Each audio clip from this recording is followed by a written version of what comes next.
We don't see that. And it's the same, eucalyptus was introduced from Australia. Big props to Intense Peru. That's the travel agency we've used to travel from Oklahoma City to Peru. Apparently there's drilling going on in the hotel room next to me, but the point of this video is to give an update of the first 5 days, and this is basically the halfway point of this trip. I'm down here with Kelly Fry and Becky Schaefer for two reasons. We used Intense Peru to book our travel to come see Peru for the sightseeing and history elements of Macchu Pichu, which is one of the 7 wonders of the world, and Lima, which has 9 million people, a very cosmopolitan city, but then also to document the efforts of Oklahoma City missionaries in Peru. St. John the Baptist Church and Christ the King Church routinely send missionaries from Oklahoma City or the Oklahoma City area to Piura, Peru. It's a parish run by Father Joe Ewan.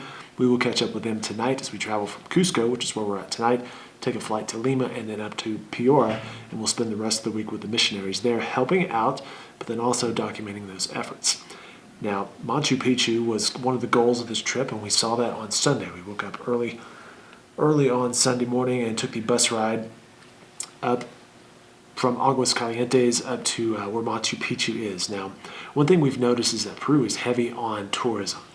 I gotta think a lot of their income comes from tourism because every place you go, there's a ton of tourists, and it's not a bad thing, really. But one thing we learned is the earlier you go, the better you're at, because these tourists travel in groups, much like us. We're with a group of another 5 kids who are in Peru doing mission work for some other things. But all of these groups, they travel by the dozen. So you see these herds of people moving around Peru.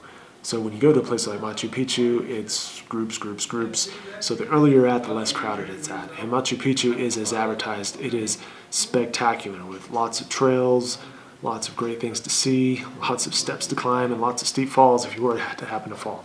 So we did Macchu Picchu, then took the train from Aguas Calientes to Cusco, actually to Peroy, and then took a van to Cusco. Now, one of the things that you see in Peru, along with the house cleaning crew, is a lot of people selling alpaca clothing, which can be scarves or hats or blankets, mittens, wine bottle tops, any of those things. And even on the train to Peru, the people who took our tickets served us drinks, served us snacks, served us food. We're modeling clothes and wearing clothes, and Becky got to participate.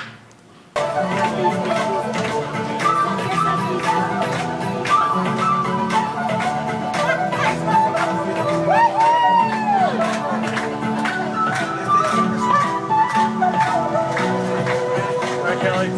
How'd she do? Even the Russian says I can.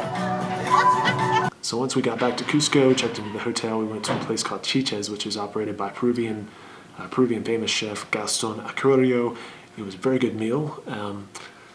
Got some sleep for the first time this entire trip, and now we'll take the flight from here to Lima to Piura for the second half of this trip as we catch up with the missionaries.